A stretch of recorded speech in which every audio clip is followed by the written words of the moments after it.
આજે આપણે બનાવીશું ધાણા અને ટમેટાની ચટણી। તો એના માટે આપણે શું શું જોઈશે એ જોઈએ। આ 3 સમારેલા ટમેટા છે, આ લીલા ધાણા છે એ ધોઈ અને સમાઈને રાખ્યા છે, આ જીરું છે, લાલ મરચું છે, મીઠું છે અને લસણ છે।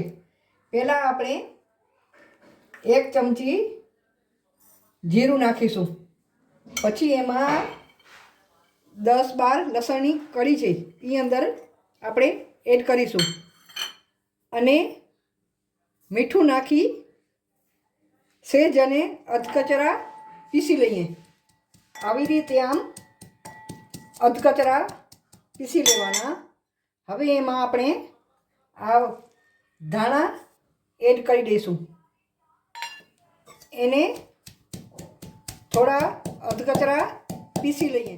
એમાં 1 ચમચ આપણે ખાંડ ઉમેરીશું અને આ લાલ મરચું 4 ચમચી લાલ મરચું ઉમેરીશું અને આ અડધા ટમેટા આપણે અંદર એડ કરી દઈએ અને અધકચરા વાટી લઈએ। હવે આ બાકીના ટમેટા આમાં નાખી દેવાના અને ટમેટા દેશી જ લેવાના। દેશી ટમેટાની ચટણી બહુ સારી લાગે છે ને આને આ ખાંડણીમાં જ પીસવાના, મિક્સરમાં નહીં પીસવાના, અધકચરા જ પીસવાના।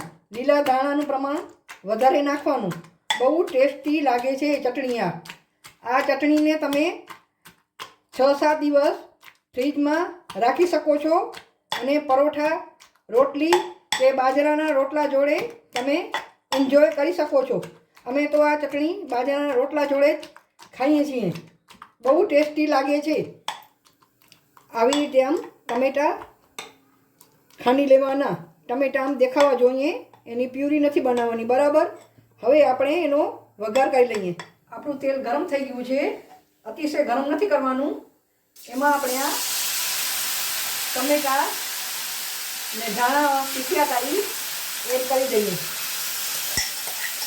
તમે વધારે લાંબો સમય ને વધારે બનાવતા હો તો તેલનું પ્રમાણ એમાં વધારે નાખવાનું, ને તરત ખાવી હોય 1 દિવસ 2 દિવસ માટે તો તેલ પૂરતા પ્રમાણમાં મર્યાદિતમાં જ નાખવાનું। આવી રીતે આમ વઘારી લેવાની। મસ્ત મજાની ટમેટાની ચટણીની સુગંધ આવે છે। હવે આપણી ચટણી તૈયાર થઈ ગઈ છે, આ તેલ ઉપર આવી ગયું છે।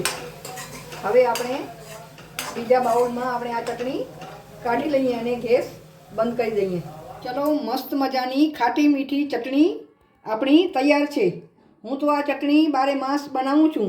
મારા છોકરાને કોઈ શાકભાજીનું શાક ભાવે નહીં તો ચટણી જોડે આ ખાઈ લે છે। આ ચટણી એને બહુ જ ભાવે છે। મસ્ત મજાની ખાટી મીઠી ચટણી, આવો તૈયાર છે ચટણી।